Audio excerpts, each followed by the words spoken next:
This is a case study, a demonstration project for the rest of the country and other countries to look at. Like, this is what you do. So Red Rock is a community on the north shore of Lake Superior, right at the top. It's like the most northern part of Lake Superior. It's in Nipigon Bay. And it's a small community, about 1,000 people here. It's very interesting because it's always been a place of wealth in Canadian history, because the Nipigon River flows down here, and all of the fur trade, the moose, caribou, beaver, pelts were into Nipigon and then came out Red Rock and traded with the world. So it's always, it has a special place in Canadian history. It's one of the world's biggest paper mills for a long time. BMI was actually approached by the community as the third group after the mill closed. There was a couple of groups that came in, did some demolition work, scrapped some of the metal, and then they left. The company shut down. So BMI was approached because of the development that they did in the Sault Ste. Marie, the old paper mill there. So I said, can you help us? There's nothing happening. You've been successful doing this in the past. Can you help Red Rock? And so that's how BMI came to know about Red Rock and to be involved. The Red Rock mill site here, this property is over 300 acres. So we've been working with our planners and the team to come up with preliminary concepts for the site. And so we're looking at clean battery storage, we're looking at putting the port back in, we're really focused on residential housing. What we talk about is vision planning, where we look at opportunity matrix and we develop what can this be, and we try and make the most. A complete integration of what this should be is too rare. There's usually just an economic spreadsheet that's driving decisions, and this has more human-based spreadsheet as well. I mean, it's got to make sense, but it's also got to be liked by the people. It's got to resonate with First Nations. It's got to fix what previous generation didn't realize was happening. So our mission is to benefit the community of Red Rock.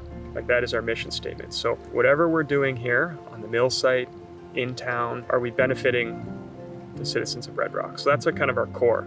And then that leads into our vision, into making Red Rock an international destination. It's beautiful here. Canadians don't know it. Everyone else in the world doesn't know it. And so we want to make a destination.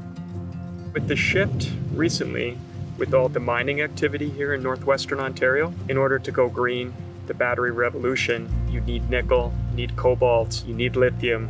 All of these critical minerals are here in northwestern Ontario. We'd like to position ourselves as a critical mineral hub, as a port that can both bring these mining machines in and take those minerals out to the world. That's, a big idea that we're strongly pursuing. We need a driver. We're also looking at battery storage. So the Nipigon River here has tremendous green power generation. Over 350 megawatts generated on 3 dams, just very close distance to Red Rock. Mm-hmm. So we'd like to store that excessive energy here. Mm-hmm.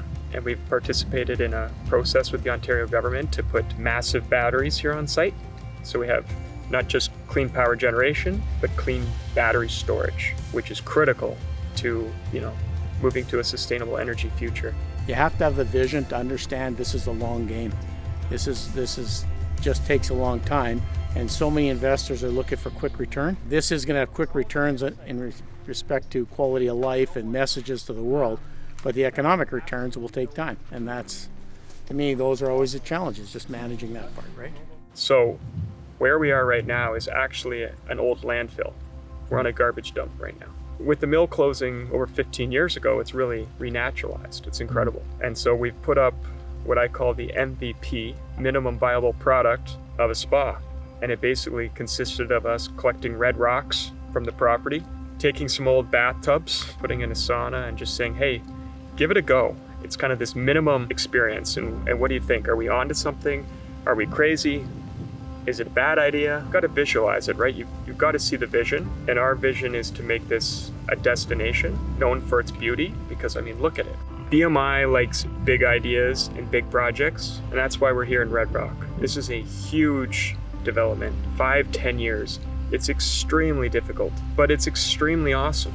We want to have the first drone port in Canada, the most northern port in Canada, a critical mineral hub to help Canadians participate in the global shift to EV batteries, to partner with incredible people like the Red Rock Indian Band, Chief Marcus Hardy and Council, to be collaborative and be an example of Indigenous owned projects. We talked about the Indigenous influence and responsibility that we're learning from working with Indigenous people. Both BMI and Scatliff Mill and Murray have partnered on projects in this part of the world with First Nations, and they bring to us a more holistic foundational understanding of the stewardship of the land and the integration with our natural landscapes. And now we're learning as society the colonial impact is now to go back to Indigenous ways and try be better balanced with nature. And I think healing this landscape is completely tied and influenced by First Nations people bringing that to the forefront. We want to show Canadians Lake Superior, the tourist element. And we want to build new homes that are a wonderful place for families to live and go to school. BMI wants to continue that legacy and do something totally unique. We have blank slate here. Let's do something unique. Let's make history. So I think that's why I'm here, why BMI is here. We can make history in a positive way.